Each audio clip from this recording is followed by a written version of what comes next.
When love turns deadly, I've seen how the darkest parts of human nature can tear lives apart. But some cases haunt you more than others. The Blackout murder of Livye Lewis is one of those cases, a shocking example of how love, twisted by jealousy and rage, can transform into something lethal. Small towns are supposed to be safe, close-knit communities, but this case shattered that illusion. Beneath the surface of quiet streets and friendly neighbors lay a storm brewing, one that no one saw coming until it was too late. As I uncovered the details, I couldn't help but wonder, how could we let this happen? What signs were missed?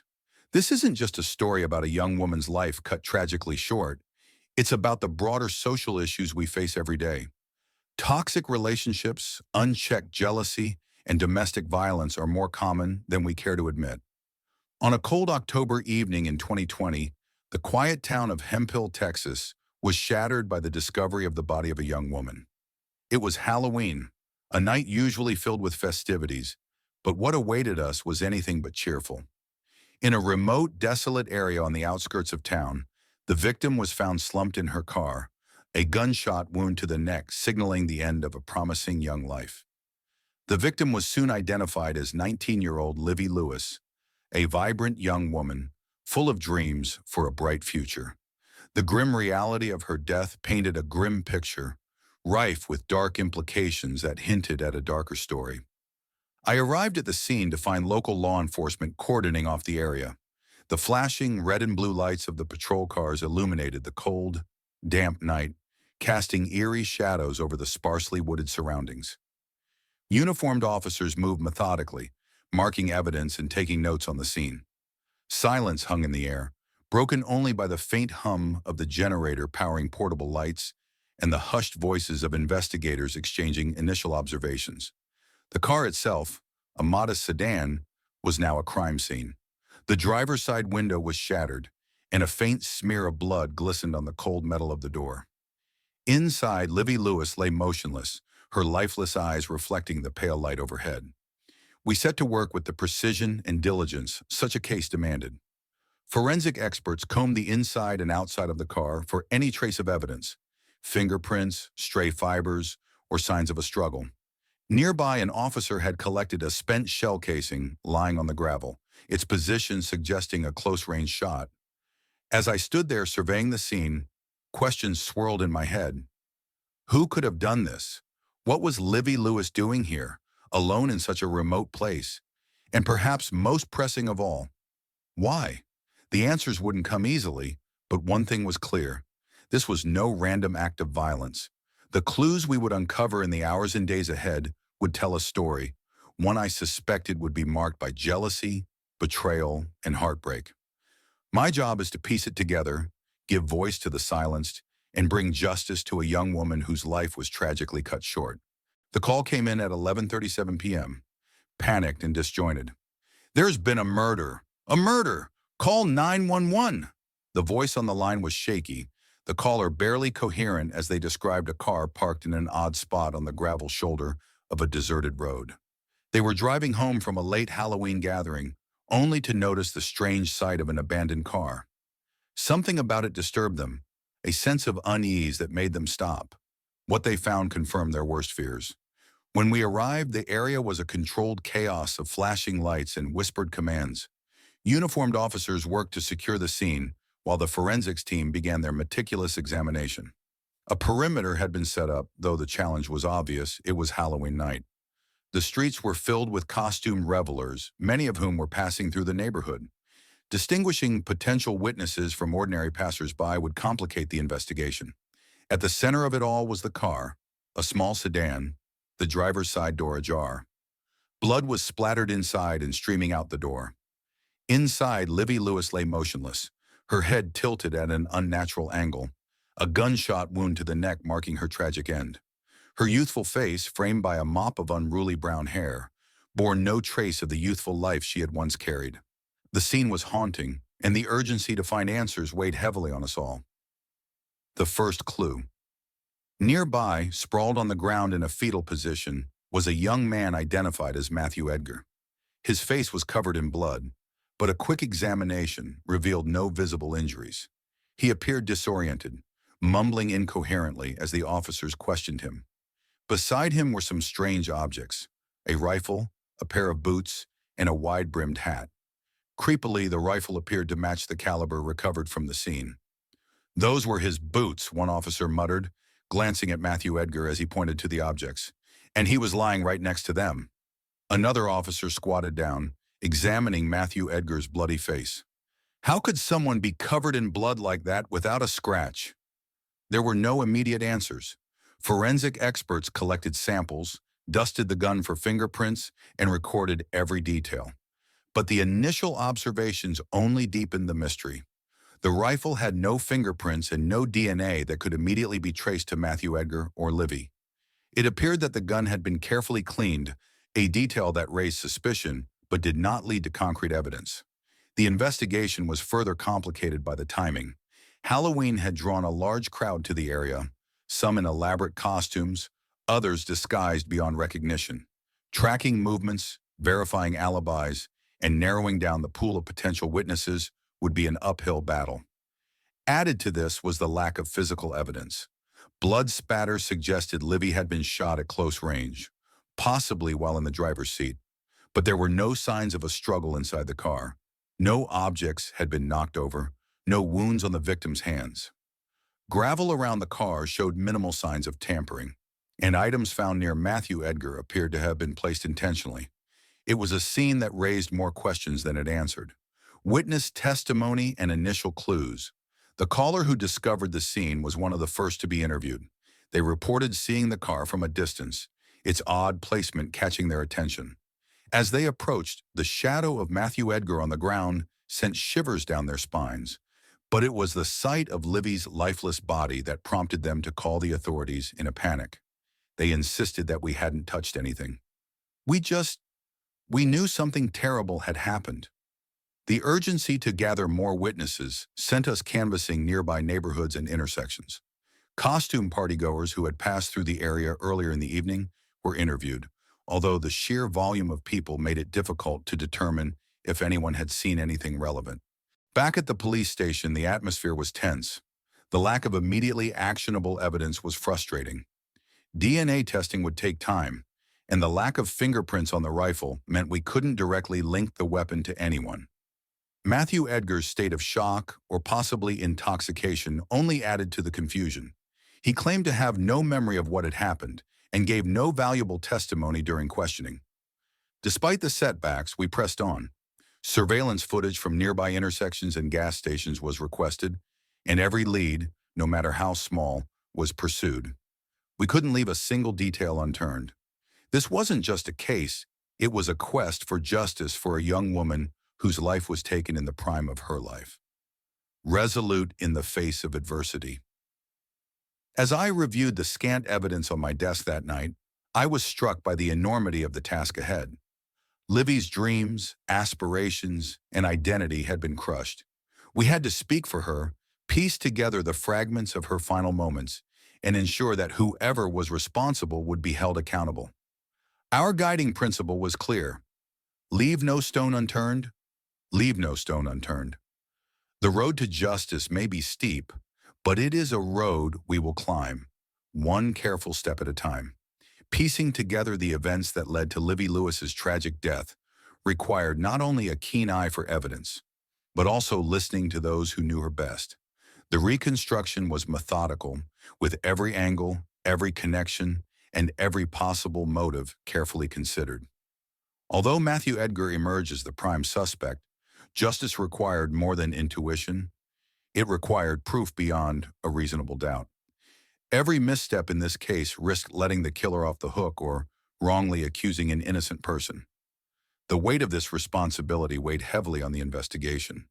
Physical evidence was scant. The lack of fingerprints or DNA on the rifle complicated the story. Without a confession or eyewitness to the crime itself, our work revolved around reconstructing motives, analyzing relationships, and uncovering overlooked connections. While Matthew Edgar is the focus of suspicion, his disoriented state at the scene, his proximity to the weapon, and his tumultuous history with Livye Lewis, a cold case requires more. Motive alone is not enough.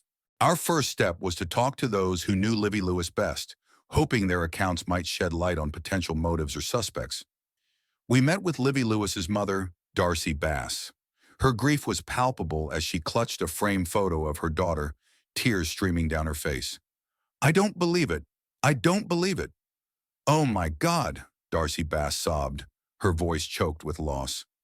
Darcy described Livye Lewis as a remarkable young woman, an all-around good student who had just graduated from high school and won a scholarship to a local college.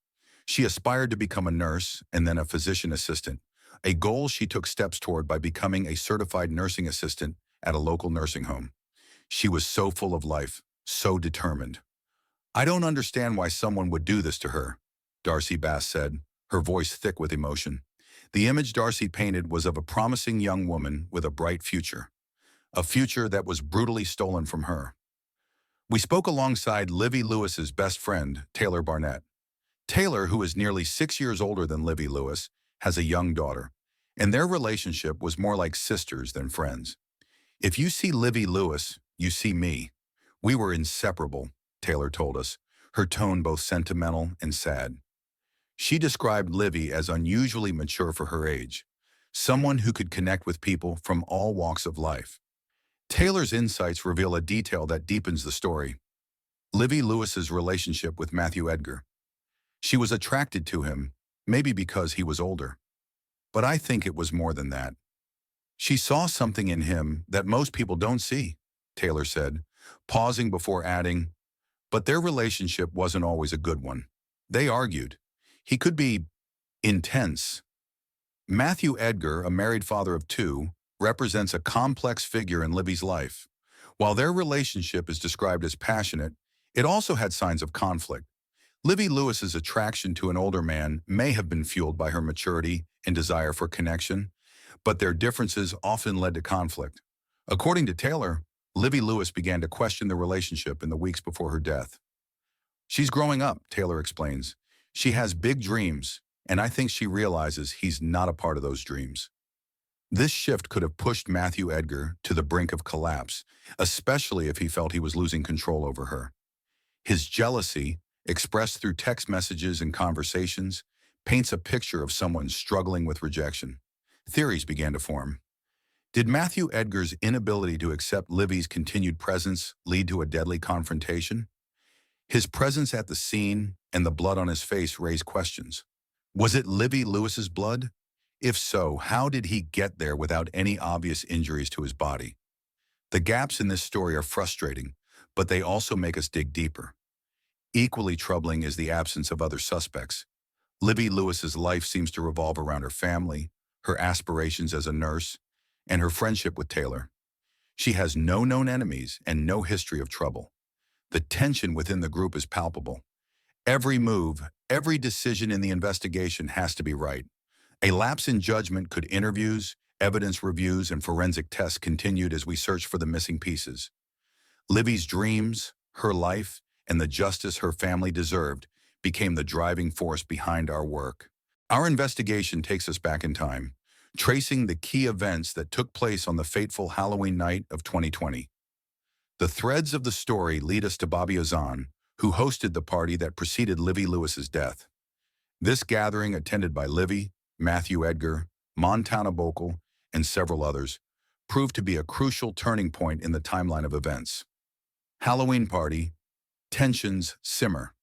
Bobby Ozan's home was filled with laughter and chatter as guests attended the Halloween party. For many, it was just another fun night, but for Livye Lewis and Matthew Edgar, it marked the escalation of a brewing storm in their strained relationship. Bobby recounts the events of that night, describing the atmosphere before tensions erupted.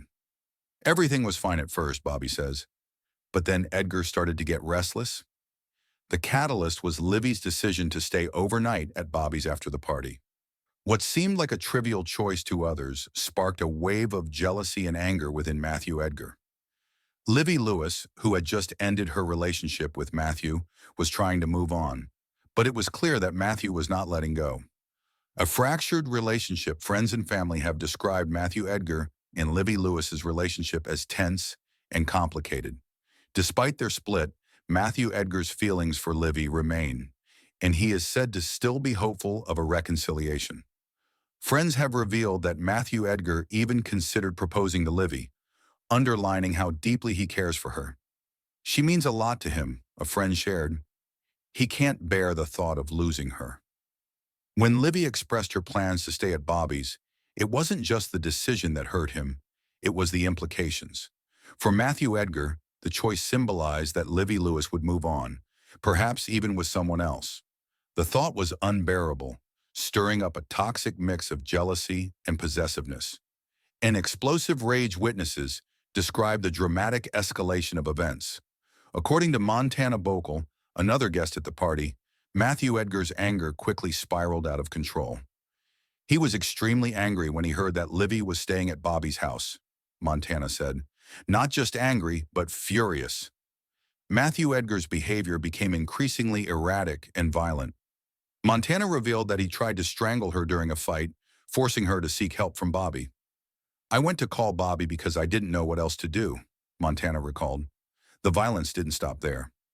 Matthew Edgar took his anger outside, where he allegedly kicked Montana's car door and smashed the window with his fists.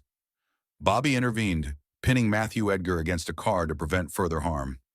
During the confrontation, Matthew Edgar's threats were heard loud and clear. "The whole time I was holding him, he was screaming, 'I'm going to kill all of you! I'm going to kill all of you!'" Bobby recounted, still visibly shaken by the memory. Fearing for their safety, Montana and Livye Lewis left the party in separate cars. Montana described the desperation of the moment as she and Livye Lewis tried to escape Matthew Edgar's wrath.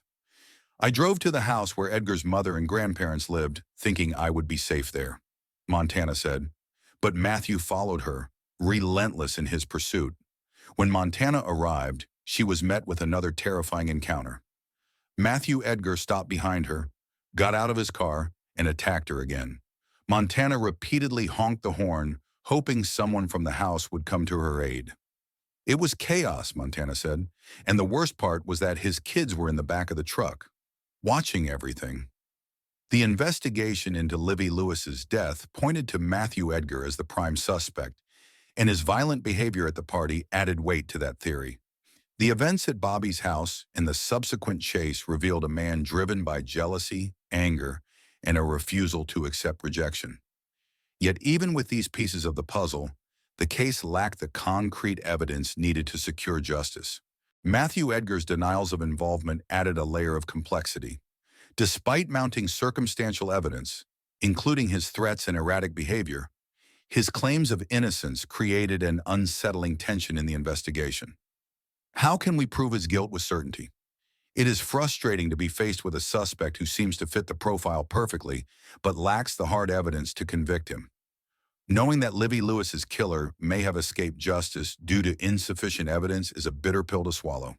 The testimony of Livye Lewis's loved ones, combined with the physical evidence, or lack thereof, leads to a single misstep could mean letting a murderer walk free or wrongfully accusing an innocent person.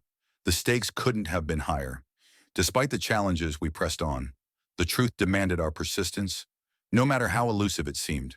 Livye Lewis deserved justice, and her family deserved closure. Our work was far from over, but every interview, every piece of evidence brought us closer to unraveling the mystery of what happened on that tragic Halloween night.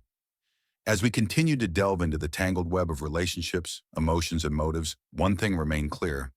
This was more than just a case. It was a fight for the truth, for justice, and for the memory of a young woman whose life was taken far too soon. The investigation into Matthew Edgar and Livye Lewis's relationship unveiled a chilling tale of violence, manipulation, and a tragic descent into darkness. Their story, marked by volatility and heartbreak, culminated in a devastating end that left a small Texas town reeling. When news of Livye's death surfaced, Matthew Edgar's reaction was dramatic but unsettlingly unconvincing. Witnesses described him sobbing uncontrollably, yet one investigator noted an eerie detail. "I didn't see a single tear fall." His outward display of grief felt hollow, like a performance, which only deepened suspicions about his involvement. Phone records revealed a deeply troubled dynamic between the couple. Matthew's affectionate texts like, "Good night, love," "I love you," were juxtaposed with accusations, pleas, and silence from Livy. Beneath fleeting moments of tenderness lay a grim reality. In one heart-wrenching message, Livy confided, "I don't know why you keep putting your hands on me like that. My body hurts so much today." Friends and family describe Matthew's escalating instability, fueled by heavy drinking and bursts of rage. His controlling behavior intensified, tightening its grip on Livy. A relative recalled, "For a while they stayed at my house, but his drunken outbursts were unbearable. He would scream in her face. I had to tell him to leave. It was too much." Livy seemed torn between love and fear, clinging to the hope that Matthew could change. Her family believed she was in love with who she thought he could become, not who he truly was. Despite the abuse, she stayed, driven by the dream that things might get better. That summer, Livy made plans to attend college, but instead of breaking free, she stayed with Matthew. She even moved in with him, taking on the role of caregiver to his children. She poured her heart into creating a nurturing home, decorating the boys' room with sports-themed designs. But by August 2020, their relationship had deteriorated further. In a poignant text to Matthew, Livy wrote, "I want to be in our home with you, but I can't stand the way you act when you drink. I'm scared of you. You've put your hands on me so many times. I deserve better than this." The abuse took a significant toll on Livy, both physically and emotionally. She confided in her cousin, Sydney Ebar, sharing disturbing photos of injuries, including a broken nose. The details of the incident were murky, but it was clear Matthew's violence was escalating. Adding to the heartbreak, Livy discovered Matthew's infidelity. He had been cheating on her with Montana Bokel, the same woman he interacted with at a Halloween party. On Livy's birthday, October 4th, 2020, Matthew sent Montana a message dripping with cruelty. "I didn't cheat on Livy with a bunch of women, just you." LOL. He also maintained contact with his ex-wife, further entangling Livy in a web of deceit. Despite her cousin Sydney's pleas to leave, Livy struggled to break free. In a desperate message, she admitted, "I know it'll only get worse."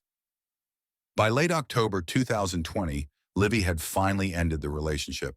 But in a small town like Hemphill, Texas, avoiding an ex was nearly impossible. Their paths crossed often, and the tension lingered. On Halloween night, the two found themselves together again, this time on the side of a remote road. It was a moment fraught with unresolved emotions, resentment, and the weight of a turbulent history. By sunrise, Livye Lewis was dead. Speculation about that fateful encounter ranged from a heated argument spiraling out of control to a calculated act of violence. What was undeniable, though, was that the volatile relationship had set the stage for this devastating conclusion. Matthew Edgar's spiral into jealousy, rage, and control had turned fatal. While Livvy's loved ones mourned the loss of a bright and kind-hearted young woman, investigators were left to unravel the events of that night and pursue justice. One haunting question remains. Was Livvy's death a premeditated act or the tragic result of an argument that spiraled into violence?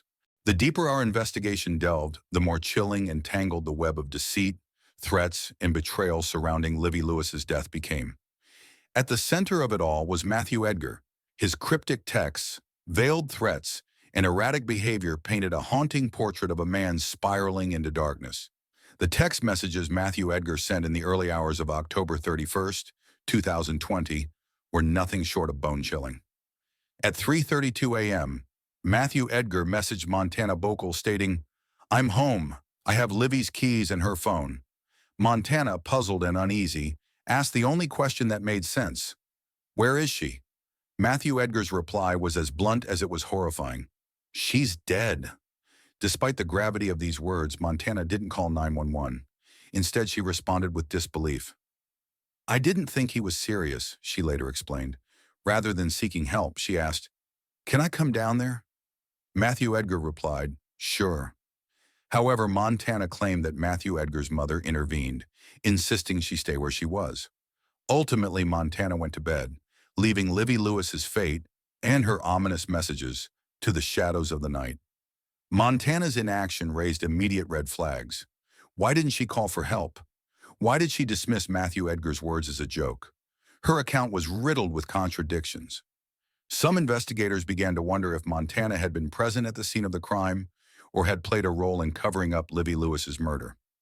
The timing of the messages and Montana's failure to alert authorities fueled speculation.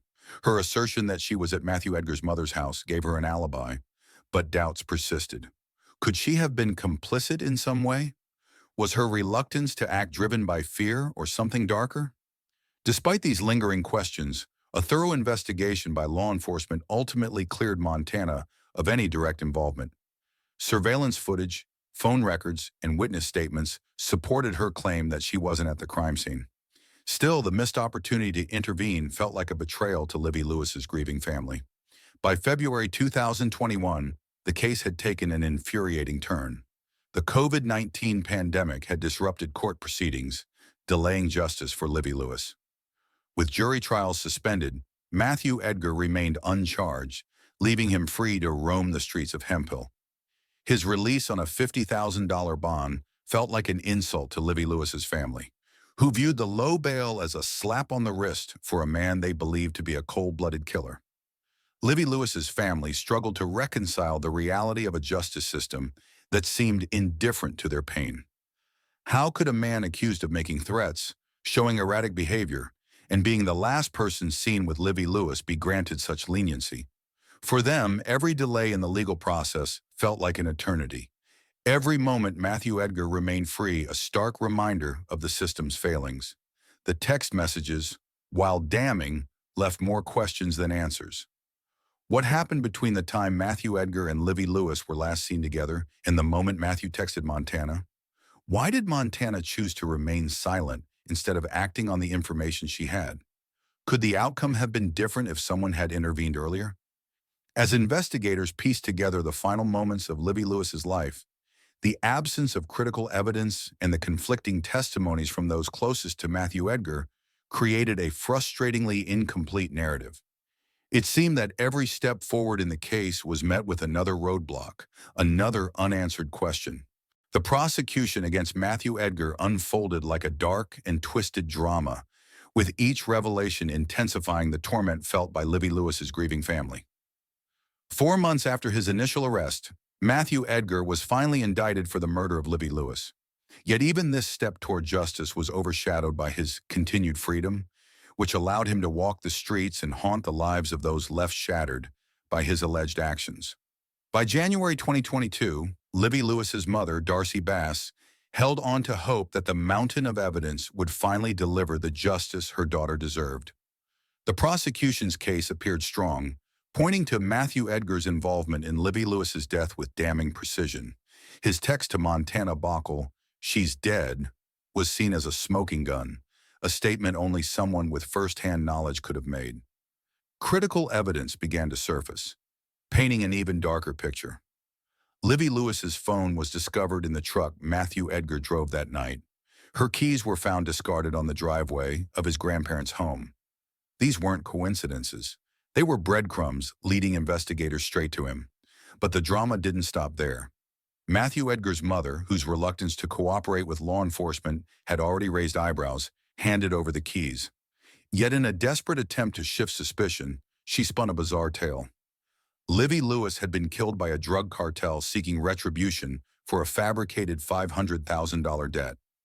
Investigators dismissed her claims as pure fantasy, a desperate story concocted to shield her son from culpability. On January 24, 2022, the trial commenced, and the courtroom was immediately charged with tension. Despite facing a murder charge, Matthew Edgar was not in custody and arrived at the courthouse as though attending a casual appointment. On the first day of testimony, he even wore a bulletproof vest, a stark and unsettling symbol of the volatility surrounding the case. The prosecution meticulously laid out their evidence. Perhaps the most damning was a single drop of Livye Lewis's blood found on Matthew Edgar's pants. This placed him directly at the scene of her murder, tying him inescapably to her final moments. When this evidence was revealed, an audible gasp rippled through the courtroom, a chilling reminder of the gravity of the crime. Matthew Edgar's court-appointed defense attorney attempted to sow doubt, suggesting that the blood could have been transferred through incidental contact. However, the jury wasn't convinced. How could such a small, isolated stain appear without a direct confrontation? The defense's credibility waned further as they questioned why the murder weapon, a rifle undeniably belonging to Matthew Edgar, hadn't been tested for fingerprints or DNA. Yet the prosecution argued the lack of forensic testing did not absolve Matthew Edgar of responsibility. The weapon was his, and it was at the scene. Matthew Edgar's demeanor throughout the trial was unnerving. He appeared calm, even detached, as witnesses described Livye Lewis's vibrant personality and the brutal way her life was stolen. Each piece of evidence tightened the noose, yet Matthew Edgar seemed impervious to the mounting pressure. Livye Lewis's family endured agonizing moments in court, particularly as the defense painted Livye Lewis as a troubled young woman in a toxic relationship. It was a tactic aimed at shifting focus away from Matthew Edgar's violent tendencies, but it only deepened the family's resolve. Darcy, Livye Lewis's mother, sat in the front row every day, her hands clenched in silent prayer for justice. To her, Matthew Edgar's freedom was an insult, a mockery of her daughter's memory. The sight of him walking freely into the courthouse, bulletproof vest in place, was almost too much to bear. As the trial progressed, Darcy's confidence in the system wavered. The defense's efforts to discredit the prosecution's evidence and the delays caused by procedural missteps felt like a cruel game. Matthew Edgar, a man she believed had robbed her of her daughter, seemed almost untouchable. Darcy's voice, however, remained unwavering. Outside the courthouse, she told reporters, "This isn't just about Livye Lewis. This is about a system that allows someone accused of murder to walk free for months. It's about accountability. My daughter deserves that." The trial was a battle not just for justice, but for the truth. The evidence, Matthew Edgar's chilling text messages, the discovery of Livye Lewis's belongings in his possession, the blood on his pants, was compelling. Yet the defense's arguments about procedural gaps left the outcome uncertain. For Livye Lewis's family, the stakes couldn't be higher. They didn't just want a conviction, they needed closure. As the trial approached its conclusion, the question loomed large. Would the jury see through the defense's attempts to obfuscate the truth? Or would Matthew Edgar escape accountability, leaving a family broken and a community outraged? One thing was certain, the fight for justice was far from over. The long, harrowing road to justice for Livye Lewis took an unexpected and shocking twist when Matthew Edgar, convicted of her murder, vanished without a trace. His mother's frantic call to authorities set off a statewide manhunt, plunging the already heart-wrenching case into an even darker chapter. Matthew Edgar's disappearance was a brazen act that sent shockwaves through Hemphill, Texas, and beyond. Matthew Edgar's absence did not delay the sentencing hearing, which was announced after nearly 2 grueling hours. 99 years in prison for the brutal murder of Livye Lewis. Despite this victory for justice, the triumphant atmosphere of the courtroom was overshadowed by the fact that Matthew Edgar remained at large. His flight turned an already devastating ordeal into a relentless chase. Texas Rangers, local law enforcement, and even federal marshals joined forces, utilizing every tool at their disposal: tracking dogs, helicopters, and advanced surveillance technology. The manhunt was relentless, with Matthew Edgar's image plastered on billboards and news outlets. He became one of Texas's most wanted fugitives, a symbol of defiance against the law he'd tried to evade. After almost a week of searching and frustration, finally got a clue. Someone had seen movement in a small, decrepit house hidden deep in the woods, just a few hundred yards from Matthew Edgar's grandparents' property. This wasn't just coincidence. The home belonged to a family friend, a fact that reignited suspicions about who might have been aiding his escape. Authorities also noticed peculiar behavior from Matthew Edgar's mother. She had been seen purchasing large quantities of cigarettes and Matthew Edgar's favorite brand of whiskey, more than she could possibly need for herself. Investigators connected the dots, narrowing their focus on the secluded cabin. It was a stormy evening on January 2nd, 2023. Rain poured down in icy sheets, the forest alive with the sound of water dripping from branches. Despite the treacherous conditions, the search team moved with determination. At precisely 7:45 p.m., the operation began. Under cover of darkness, officers crept toward the cabin, equipped with night vision goggles to confirm Matthew Edgar's presence without alerting him. The team surrounded the property, taking extreme caution. Matthew Edgar was a known risk, and the possibility of a violent confrontation loomed large. Breaching the cabin in such isolated terrain required precision, as the wrong move could cost lives. Rain soaked through their gear, mud clinging to their boots, but nothing deterred their resolve. Justice demanded they see this through. One officer peered through a window and spotted Matthew Edgar slumped on a couch, an empty bottle of whiskey at his feet. His disheveled appearance betrayed the toll of weeks on the run. The team announced their presence, their voices cutting through the night, commanding Matthew Edgar to come out with his hands raised. For a tense moment, there was silence.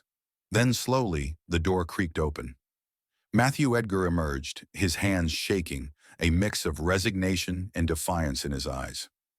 Matthew Edgar was taken into custody without incident, ending the manhunt that had gripped an entire community. As he was escorted to the awaiting patrol car, residents gathered to watch, their faces etched with both relief and anger. The sight of him in handcuffs was a moment they'd been waiting for, a symbol that the long shadow of his actions would no longer hang over their town. On January 3, 2023, Matthew Edgar was officially sentenced to 99 years in prison for the murder of Livye Lewis. Though he will be eligible for parole after 30 years, the family of Livye Lewis hopes this marks the end of his reign of terror. This case will forever be remembered not just for its tragedy, but for the resilience of those who sought justice against all odds. The rain-soaked forest raid and Matthew Edgar's ultimate capture are now part of the town's lore, a testament to the unyielding pursuit of truth. For Livye Lewis's family, the road ahead remains one of healing. Her mother, Darcy, summed it up best when she said, "Justice doesn't bring her back, but it gives us peace knowing he'll never hurt anyone again." In Matthew Edgar's story has been written, and although the scars may never fully fade, the community can now begin to rebuild, knowing that Livye Lewis's memory will live on. The tragic case of Livye Lewis, a bright and compassionate 19-year-old with dreams of a promising future, has left an indelible mark on society. This harrowing story of love turned lethal exposes the devastating consequences of unchecked jealousy and domestic violence. Livye's untimely death at the hands of her former lover, Matthew Edgar, is not just a crime, but a wake-up call. It forces us to confront the uncomfortable realities of toxic relationships and the dangerous outcomes of failing to recognize and address warning signs. On Creepy Crime Story, we delve into unsettling tales like this one, not just to recount the chilling details, but to shed light on the underlying social issues that demand attention. The story of Livye Lewis is a stark reminder that love, when corrupted by jealousy, can transform into a deadly force. We encourage our viewers to reflect on this tragedy and engage with us in the fight to raise awareness about the importance of healthy relationships and mental health support. Together, we can work to prevent stories like Livye's from becoming an all-too-common occurrence. If this case moved you, we urge you to like, comment, and subscribe to our channel. Let us know your thoughts. How can society do better? Your voice matters. Thank you for joining us on this journey into one of the darkest chapters of humanity. Stay tuned for more gripping and thought-provoking stories, and remember, the past holds lessons that can shape a better future. See you next time on Creepy Crime Story.